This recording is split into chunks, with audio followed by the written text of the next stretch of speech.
السلام علیکم و رحمت الله و برکاته. سوره همزه. سوره همزه دارای 9 آیات است. اینم سوره مکی هست و انشاءالله تحت لفظی می شود که در اینجا چندین صفات ها و چندین نازکی هایی که ذکر میکنه در اینجا انشاءالله. اعوذ بالله من الشیطان الرجیم. بسم الله الرحمن الرحیم.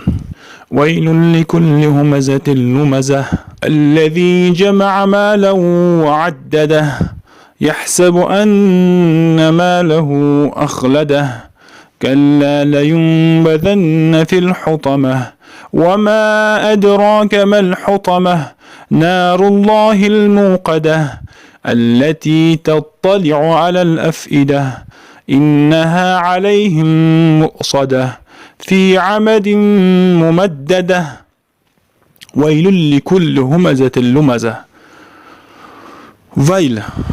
ویل گفته به معنای وای یا اینکه دوزخ یا اینکه هلاک باد. ویلون هلاکت، عذاب، وای. لکل برای تمام انسان های، کل گفته همه میشه، همه همزه.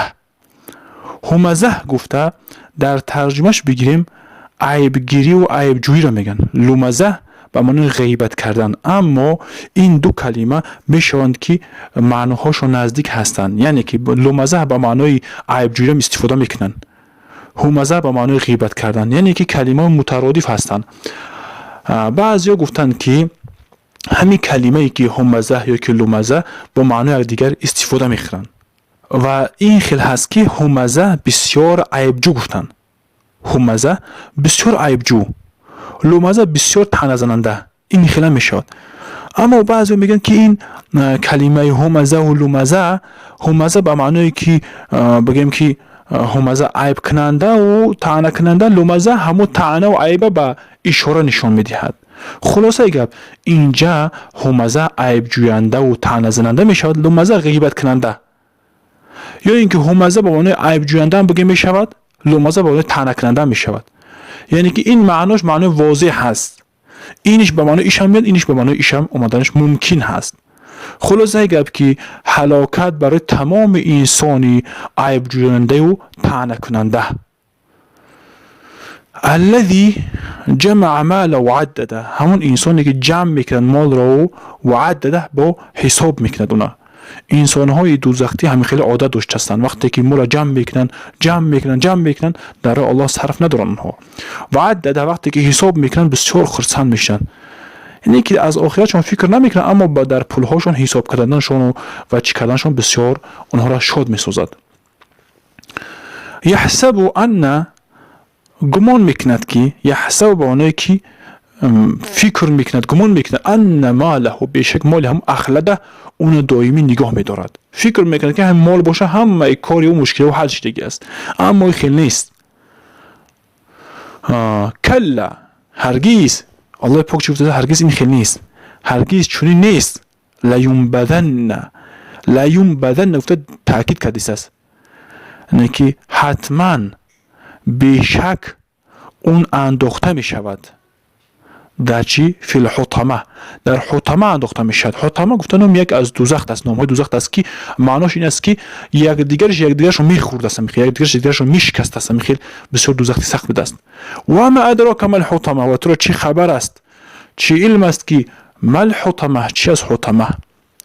در دامن گفته نار الله الموقده، اون آتشی که دوزخ چی کردگی است، اون علنگه کردگی است، افروخته کردگی هست، اون فروزان کردگی است. موقده گفته فروزان و علنگه دار کردگی است. نار اللهش میگن دورا، نار الله آتش الله هست که الله اون افروزان کردگی است و علنگه دار کردگی است، شعله دارش کردگی است. نار الله الموقده، اون چی وظیفه را داره میکنه؟ التي تطلع على الافئده، همون نار الله، همون دوزختی که همون آتشی که الله فروزان کرده است. تطلع با اونایی که میرسد و میچسبد، الافئده گفته بر دلها، همین قدر بدنها را می سوزاند، بدنها و دل و جگر انسان در زمین می ریزد. میخیل انسان خودش می بیند که چقدر عذاب هست، حتی با چشم خودش می دست که بگیم که همون شکمبش و دل و جگرش به همین زمین کشیده، این طرف دوزخ می دود و این طرف دوزخ می دود، اما نجات نیست. همون دوزخ علتی گفته، همونه که همون علتی به معنی مؤنث است، نه همون دوزخ که همون حطمه که تطلع که می چسبد و می بروید علی الافئده به دلهای دوزختی ها. اینها علیه مؤصده، اینه که اینها بیگمان بیشک همون دوزخ علیهم بر همون دوزختی ها چی است؟ مؤصده هست. مؤصده گفته به آنها پیچیده یا که در بسته هست، پیچیده در بسته است، در همون تنهاشون چسبیده که میخه دوزخ، آتش دوزخ بسیار سخت است. فی عمد ممدده، فی عمد گفته جمع عمود میشه، در ستونهای دراز دراز، اینه که دوزختی ها در همون داخل دوزخ هستن، اما در دروی ستونها انداخته میشه، مانند توربه وارین خیلی همین که ستونها که ایشه در دروی اینش وقتی دوزختی در هم دروش میاندازن، اون آتش است، درونش پر از آتش است، با این ستون در این ستون دیگر میخیل میاندازن و در همون داخل عذابهای گوناگون بکشد که فریاد و داد و فریاد رو یگان نفری نشنود. حتی همین قدر تاریکی با در دوری تاریکی سوختن، با این ستون با در دوری ستون دیگر انداختن میخیل دورو بدرو کرده در آتش دوزخ میسوزن. میگن ها این خصلت کفار است، غیبت کردن و طعنه کردن. یعنی که حاضر در این حالت میبینیم که یک خوبی از طرف یک نفر اگر یک نفر ببیند، میگه من تو خوبی را نکرده بودم، همه نمیشیم تا هرگز آدم نبودی، این طعنه هست. یکی عیبجویی، مثلا بیچاره یک فقیره که خطا کرده است دیگه عیب همه کوفته میگردد، مثلا یکی از پس مردم عیبجویی میکند، این خصلت مسلمان نیست، نباید این کارو کرد. یا اینکه مولا فقط تنها جمع کنه حساب کنه، با حساب کردن پول خرسند شود و مالدار شدم، گفته در الله نفقه نکنه برای نصرت دین و آن فکر کنه که همین مال باشه همه کار اون چی کار مشکل اون حل میشه. این خیلی نیست. الله در یک مشکلات میگیرد که دیگه خلاص بین تو بین الله میبونه حساب کتاب، یعنی که روح تا میکشد دیگر یگان پول مال تو فایده نداره، برعکس اون در قیامت حساب و کتاب دارد و وزیر مشقت دارد. والله اعلم و علم. السلام علیکم و رحمت الله.